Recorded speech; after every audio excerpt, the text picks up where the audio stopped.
Shalom, kembali lagi bersama saya Alfa di channel Jisikok. Hari ini kita merenungkan Keluaran pasalnya yang kelima dengan tema sengsara sebelum nikmat.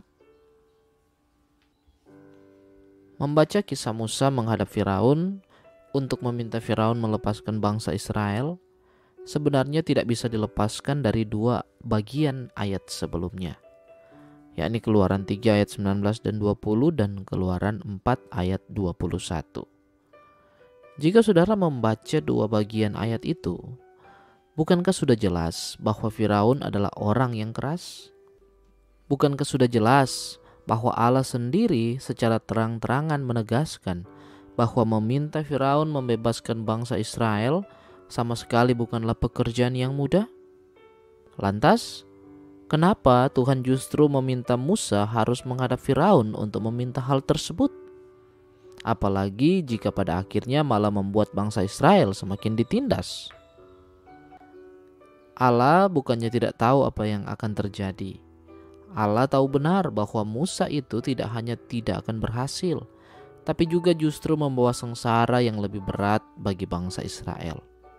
Tapi ia memang membuat itu terjadi untuk mengejar sebuah kebenaran yang penting, bahwa seperti bangsa Israel harus mengalami banyak sengsara sebelum akhirnya dapat menikmati tanah yang ia janjikan, maka buat kita yang hidup di zaman perjanjian baru pun seringkali juga harus mengalami banyak sengsara sebelum akhirnya mendapat bagian dalam kerajaan Allah. Saudara bisa lihat Kisah Para Rasul 14 ayat 22, Yohanes 16 ayat 33, 1 Tesalonika 3 ayat 3 dan 2 Timotius 3 ayat 12. Kuasa mujizat Tuhan yang membebaskan kita dari segala masalah hidup yang kita hadapi seringkali juga harus didahului oleh keadaan yang sama sekali tidak menyenangkan dan bahkan membawa sengsara. Namun disinilah justru iman kita diuji.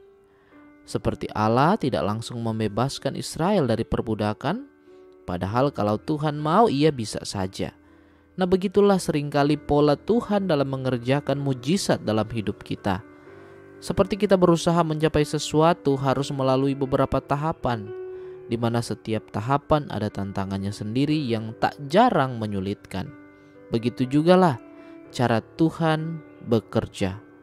Tapi yang jelas, apapun rencana Tuhan dan apapun yang dilakukannya, kita boleh percaya 101% bahwa semua itu dilakukannya untuk mendatangkan kebaikan bagi hidup kita pada akhirnya.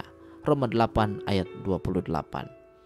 Jadi jangan hanya melihat apa yang sedang terjadi sekarang, tapi coba lihatlah gambaran besar rencana Tuhan dalam hidup kita. Amin. Terima kasih saudara sudah mendengarkan renungan ini. Kalau saudara terberkati, bantu support, like, komen, dan share video ini. Kalau belum subscribe, bantu subscribe, nyalakan lonceng notifikasinya untuk dapatkan update terbaru dari channel ini. Terima kasih, Tuhan Yesus memberkati.